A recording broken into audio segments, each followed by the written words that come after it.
हरे कृष्णा। राधे राधे दोस्तों, कैसे हैं आप सभी लोग। आशा करती हूँ कि आप सारे फ्रेंड्स बहुत ही ज़्यादा अच्छे होंगे। मैं भी बिल्कुल ठीक हूँ और आप सभी मित्रों का मेरे चैनल इंडियन ब्लॉग विद शिखा में बहुत बहुत स्वागत है। सो फ्रेंड्स, आज मैं आप सभी के साथ शेयर करने जा रही हूँ बैसाख के महीने में बाबा भोलेनाथ की पूजा हम किस प्रकार से करें।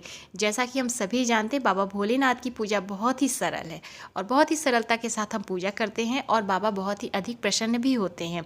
देखिए, बाबा हैं तो बहुत ही भोले। कहते हैं कि बाबा भोलेनाथ केवल एक लोटा जल से प्रसन्न हो जाते हैं अपने भक्तों पर। फिर भी हम भक्त जो हैं अपने बाबा को प्रसन्न करने के लिए हर तरह का संभव प्रयास हमें करना ही चाहिए। तो जैसा कि हम सभी जानते हैं, बैसाख का महीना है और गर्मी भी शुरू हो जाती है। तो बाबा की विशेष पूजा किस प्रकार से करनी चाहिए बैसाख के महीने में, जिससे कि बाबा का जो है पूजा का हमें संपूर्ण फल प्राप्त हो और बाबा भी हम पर प्रसन्न हो। तो चलिए शुरू करते हैं आज की ये पूजा और देखते हैं कि बाबा भोलेनाथ की पूजा हम किस प्रकार से सरल तरीके से कर सकते हैं और संपूर्ण कर सकते हैं। तो चलिए, वीडियो पसंद आए तो प्लीज़ वीडियो को लाइक ज़रूर से कीजिएगा। चैनल पे पहली बार आए तो मेरे चैनल को भी सब्सक्राइब कीजिएगा, इंस्टाग्राम पे फॉलो करिएगा। तो चलिए शुरू करते हैं आज की पूजा, किस प्रकार से हमें बाबा भोलेनाथ की पूजा करनी चाहिए। यहाँ पर मैं बता दूं कि बाबा भोलेनाथ की जो शिवलिंग की पूजा होती है वो मेरे हस्बैंड करते हैं। मैं केवल बाबा पे जल अर्पित करती हूँ, जैसा कि मैं हमेशा आप लोगों के साथ शेयर करती हूँ। हाँ, मैं भी बाबा की सेवा पूजा करती हूँ, उन्हें स्नान श्रृंगार मैं भी कराती हूँ। जब विशेष हस्बैंड अगर कहीं बाहर गए होते हैं और मुझे करना होता है तो मैं बाबा का अच्छे से जो है स्नान श्रृंगार सब करती हूँ। लेकिन वैसे प्रतिदिन जो है बाबा का स्नान श्रृंगार हस्बैंड ही करते हैं। मैं बाल गोपाल ठाकुर जी की सेवा करती हूँ। तो बस यहाँ पर मैं आपको दिखाने वाली हूँ, यहाँ पर मेरे हस्बैंड पूजा कर रहे। इसी तरह से आप भी कर सकते हैं, स्त्रियां भी इसी तरह से कर सकती हैं, कोई इसमें जो है संशय की बात नहीं है। तो सबसे पहले देखिए, यहाँ पर जो हमारे बाबा का श्रृंगार हुआ था ये कल का है। तो हम बाबा को सबसे पहले जल से स्नान कराएंगे। अब यहाँ पर मैं बता दूं, अगर आप तीर्थ का जल लेते हैं तो बहुत अच्छी बात है, गंगा जल, और नहीं तो केवल सादे जल से भी आप स्नान करा सकते हैं। एक पात्र ले लें, पीतल, तांबे, कांसे का जो भी पात्र हो, उसमें बाबा को इस तरह से विराजमान कर ले। सर्वप्रथम नंदी की पूजा हमें करनी चाहिए। सबसे पहले आपको दीपक प्रज्वलित करना है, धूप दीप मंदिर में प्रज्वलित कर लें, गणेश जी की पूजा कर लें। इसके पश्चात माँ गौरी हैं तो माँ गौरी की पूजा कर लें और भोले बाबा की पूजा, जैसे कि भोले बाबा के सपरिवार अगर आपने विराजमान रखा है तो आप भोले बाबा के सपरिवार की पूजा करें। इसके पश्चात आपको शिवलिंग की पूजा करनी चाहिए। तो इस प्रकार से आपको पूजा प्रारंभ करनी है। अब कांसे के बर्तन में आप थोड़े से पुष्प रख लें, आसन दे प्रभु को और विराजमान करके सबसे पहले जल से स्नान कराएं, शुद्ध जल से स्नान कराएं। और यदि आप प्रतिदिन बाबा को शुद्ध जल से स्नान करा के श्रृंगार करना चाहते हैं तो उस तरह से भी कर सकते हैं। विशेष सोमवार हो, प्रदोष हो या बाबा की महाशिवरात्रि आती है, महीने की शिवरात्रि, मासिक शिवरात्रि पड़ती है, आप इस तरह से पूजन कर सकते हैं। कच्चे दूध, गाय के कच्चे दूध से हम बाबा को स्नान कराएंगे। आप चाहें तो पंचामृत से भी स्नान करा सकते हैं।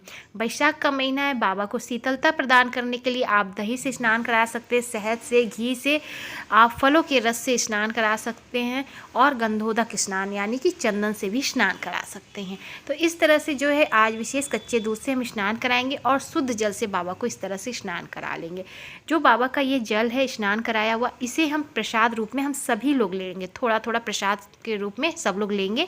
बाकी बचे हुए जल को हम जो है पेड़ में डाल देंगे। तुलसी के पेड़ में नहीं डालेंगे, पौधे में किसी भी जो है, आप अगर पीपल के पेड़ में डाल देते हैं ये जल तो बहुत उत्तम है। इससे आपके पितृदेव भी प्रसन्न होते हैं, माता लक्ष्मी की कृपा सदैव बनी रहती है। तो इस प्रकार से आप बाबा के इस जल का प्रयोग कर सकते हैं। अब हम बाबा को स्नान कराने के पश्चात सूखे टॉवल से पोंछेंगे, इत्र की सेवा देंगे। इतना करने के पश्चात मैं आपको दिखा दूँ, जिस पात्र में हम बाबा को विराजमान करके रखते हैं उसमें सुंदर सा पुष्प जो है बिछाकर एक बेलपत्र का आसन देके हम बाबा को विराजमान करेंगे। अगर बेलपत्र नहीं है तो केवल पुष्प का आसन आप दे सकते हैं। अगर पुष्प भी नहीं है तो आप अक्षत यानी कि सफ़ेद खड़े अक्षत रख के बाबा को विराजमान करें। खाली जो है प्लेट में हमें नहीं विराजित करना चाहिए, आप चंदन से ओम या स्वस्तिक बना के भी विराजमान कर सकते हैं। वस्त्र रूपी मौली अर्पित करेंगे। इस प्रकार से देखिए, बाबा को मौली अर्पित करेंगे, नंदी महाराज को भी मौली अर्पित करेंगे। और देखिए यहाँ पर विशेष मैं ये प्रतिदिन की पूजा आपके साथ शेयर कर रही हूँ कि प्रतिदिन किस प्रकार से बाबा का श्रृंगार होता है। तो यदि आप जैसे कि सोमवार कर रहे हैं, विशेष पर्व पे इस तरह से पूजन कर रहे हैं, तो आप यहाँ पर जनेऊ भी अर्पित कर सकते हैं। जो भी सामग्री है वो आप अर्पित कर सकते हैं। जो जो चीज़ जो है बाबा को समर्पित की जाती है वो आप कर सकते हैं। मैं यहाँ पर आपको वैशाख के महीने में प्रतिदिन का श्रृंगार दिखा रही हूँ जो हमारे यहाँ प्रतिदिन होता है। तो इस तरह से बाबा को वस्त्र रूपी मौली अर्पित करने के पश्चात नंदी महाराज की पूजा करेंगे, उनको भी मौली अर्पित करेंगे। और बाबा का त्रिशूल रखा है, बेलपत्र रखा है, इस तरह से हम जो है सभी पे जो है इस तरह से वस्त्र पहनाएंगे। अब बाबा को सफ़ेद चंदन लगाएंगे, पाटे पे जो है सफ़ेद चंदन घिस के हाथ पे लेके इस तरह से आपको तिलक करना है। देखिए श्रृंगार आप अपने हिसाब से कर सकते हैं, जिस प्रकार से आप जो है बाबा का श्रृंगार करें।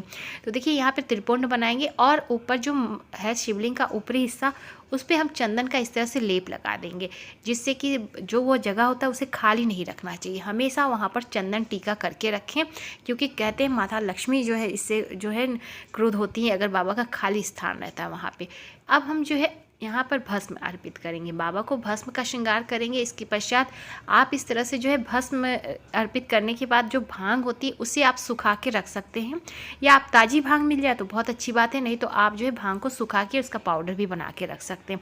भांग अर्पित करेंगे, कुछ अक्षत अर्पित करेंगे, इस तरह से खड़े चावल, 2 ही चावल चढ़ाए लेकिन खड़े अक्षत चढ़ाए। इसके पश्चात यहाँ पर हम बाबा को इस तरह से माला अर्पित करेंगे। यहाँ पर मैंने जो चांदी का बेलपत्र रखा है एक बना के, तो इस तरह से हम चांदी का बेलपत्र भी बाबा पे अर्पित करेंगे। देखिए प्रतिदिन तो बेलपत्र नहीं मिल पाते हैं, लेकिन इस तरह से चांदी का बेलपत्र यदि आप रखते हैं तो वो बेलपत्र की जो जगह है वो पूर्ण करती है।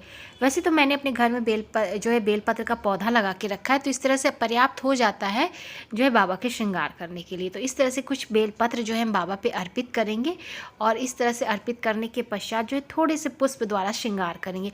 वैशाख का महीना गर्मी का महीना होता है, इसमें जो है बाबा को शीतलता प्रदान करने के लिए इस तरह से बाबा का सुंदर श्रृंगार पुष्पों द्वारा कर सकते हैं। और हाँ, विशेष ध्यान देने की वाली ये बात है कि वैशाख के महीने में हम बाबा को जलहरी भी अर्पित करेंगे। जलहरी किस प्रकार से लगाई जाती है वो भी मैं आपको दिखाऊंगी। तो यहाँ पर सबसे पहले बाबा का सुंदर दिव्य श्रृंगार आप दर्शन जरूर से करें। देखिए कितना सुंदर बाबा का श्रृंगार हो गया। अब बाबा को यथास्थान हम विराजमान करेंगे, भोग लगाएंगे। यहाँ पर देखिए भोग में आप जो भी फल फूल मिठाई जो भी आप भोग अर्पित करना चाहते हैं इस तरह से मंदिर में दिखा के आप भोग लगा सकते हैं। देखिए हमारे मंदिर में एक ही जगह भोग लगता है इस तरह से, तो मैंने यहाँ पे लगा दिया। आप चाहे तो बाबा के पास भी ये भोग रख सकते हैं। यहाँ पर भी हमने जो है बाबा के लिए ये भोग रखा है। इसके पश्चात हम जो है 1 लोटा जल भी मंदिर में रखेंगे, आचमनी कर देंगे, और इस तरह से यहाँ पर हमारी भोग सेवा भी पूर्ण होती है। तो इस तरह से बड़े ही जो है साधारण तरीके से सरलता के साथ हम बाबा की पूजा करेंगे। तत्पश्चात अब हम आरती की तैयारी करेंगे। देखिए इस बीच आप अपने जो है बाबा का चालीसा का पाठ कर सकते हैं, बाबा के मंत्रों का जाप कर सकते हैं।